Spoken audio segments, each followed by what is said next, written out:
looking at me. I'm ready to go in. You if you want me. What it do, what it does, welcome back to the channel. Thanks for deciding to pass the ball, because I'm just a shooter. And today, I got something special for you. What we're going to be doing today is we're going to be going over the best shooting badges that you need to equip on your shooter build. And before we get into that, if you want more content just like this, make sure you thumbs up the video and subscribe to the channel because it helps me out a lot. And hopefully you appreciate these daily videos. So without further ado, let's get straight into the badges. So the first badge we're going to look at is Amped. Now understand, in this game of NBA 2K23, stamina management is very, very important. Why is it important? Because it affects the timing of your jump shot. As you all know, depending on how much stamina you have would determine the timing for when you release that square button or that X button if you're on Xbox for the release of the jump shot. And for Amped, I like putting it on Silver. I think Silver is a fantastic sweet spot because you don't want to have low stamina in the first place, but if you end up having low stamina, Silver Amp will help mitigate the fatigue effect that it has on your jump shoot. The next badge we have is Claymore. Claymore is a fantastic badge. If you're just a shooter, then you need this badge on Barney. Straight off, nothing else needs to be said about this. Next we have Clutch Shooter. Clutch Shooter is a fantastic badge to have on Bronze. Anything more than Bronze is a little bit overkill. It's not a necessary badge. It's not a required badge if you're just a shooter. But Clutch Shooter is a great badge to have to help you out in those fourth quarter moments, to give you that extra boost in that need to have it moment. Next is Comeback Kid. Listen.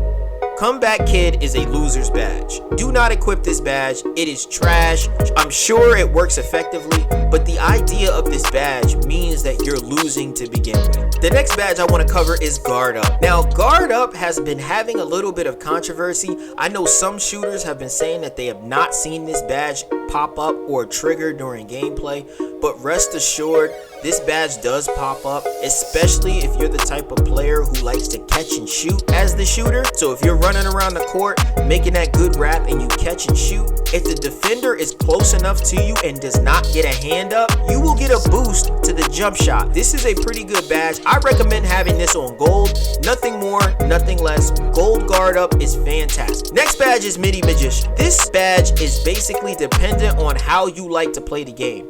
If you're just a shooter like me, you're primarily spotting up for three, you don't need this badge at all. You don't even need to put it on. However, if you're a shot creator, this badge is a necessity. So for my shot creators out there, you want to put this on Hall of Fame or Gold. But if you're a spot up shooter like me, or if you're just a 3-point demon like me, then you don't need this badge at all. Slippery Off Ball. Now, Slippery Off Ball is a decent badge. It's another one of those badges that's not really necessary to have on your player. But if you want to put it on Bronze. I don't recommend using this badge as a necessity for a shooter, but if you want to put it on, then go ahead, put it on Bronze. No more than Bronze or you're nuts. Volume Shooter. Now, Volume Shooter is a fantastic badge. You're going to be pulling that thing. There are going to be times in a game where your team is going to be heavily depending on you to knock down those shots, which means you're going to get a good amount of shots in the game. I would recommend putting this badge on Gold or Hall of Fame because this badge is stupendous. If you're playing a lot of my career, this badge needs to go on Hall of Fame, bottom line. Why? Because you're the one taking most of the shots. Catch and shoot. This badge needs to go to straight Barney. Barney badge, catch and shoot. There's nothing else that needs to be said. If you're just a shooter and you don't have this on Hall of Fame, you are no shooter. And that's a fact. Catch and shoot badge is required for all my shooters out there. I don't want to see you caught running around on these streets in 2K23 without this catch and shoot badge on Barney. Corner Specialist. Now, Corner Specialist is a pretty good badge. It always has been a good badge in NBA 2K series. If you're a spot up 3-point shooter like a stretch big or anyone that does not require a lot of movement but you can still knock down shots, put this Corner Specialist on Silver. Don't go any higher than Silver, however, because anything else is unnecessary. But if you are a shooter, a running gun shooter, you don't need this badge at all. If you're a high rated 3-point shooting specialist, you don't need this badge at all. But if you're a spot up big man, Corner Specialist is a good badge. Green Machine is a fantastic badge. This badge allows you to green more consistently. It is dependent on the fact of whether your timing is naturally good. So if you're just a shooter, this needs to go to Hall of Fame, Hall of Fame, Hall of Fame, bottom line. This will open up your green window to a tremendous size. You'll be able to green way more consistently.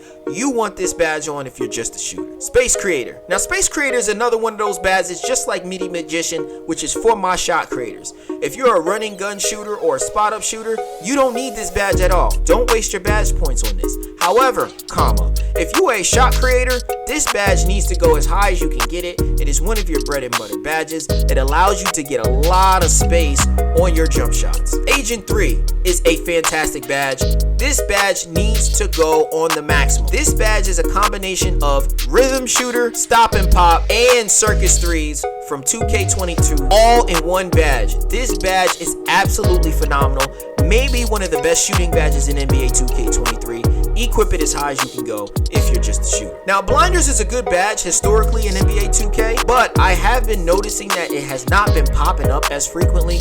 I don't know if it's maybe because I take a lot of open shots or a lot of shots where I'm not really contested too much, but I haven't seen blinders pop up. However, if I'm gonna go with my historical information and historical data, blinders is a good badge. I recommend putting it as high as you can get it if you are a shooter. Deadeye seems to work the same way as blinders, but I have noticed in NBA 2K23, Deadeye pops up a lot. Deadeye stops the defender from impacting you when he's closing out on your jump shots late. This is especially important for my shooters to help yourself be knocked down and to green some of those contested shots. You want this Deadeye as high as you can get it, brother. Now, your limitless range needs to go as high as you can get it as well. This badge needs to be your core badge if you can get it on Gold or Hall of Fame. You want this badge to be your core badge, boost it up all the way, because limitless range on Gold and Hall of Fame is absolutely crazy. You can hit from literally half court, and if you're in the park, you can hit from beyond half court in certain instances. Make sure you equip this badge. This badge is one of the best badges in NBA 2K. So as of right now, this is what my badge layout looks like for NBA 2K23. I have not cored my limitless range yet, but when I do core my limitless range, I'm going to be boosting up my Deadeye to Gold, and I'm also going to be putting my Agent 3 on to Gold. In addition to that, if you pay attention to the upper right hand corner, I get 31 shooting badges on this build. That'll just give you an idea of what it would look like to have this many badges on your build. If you want more shooting badges on your player, make sure you put your +4 on your shooting category, and if you hit level 39 in the seasons, you can put your extra badge point on your shooting category as well. And that's it for my recommendations for the shooting badges. Let me know in the comment section which badges do you prefer in NBA 2K23, and as always, I'll be back next time you decide to pass the ball, because hey, I'm just a shooter.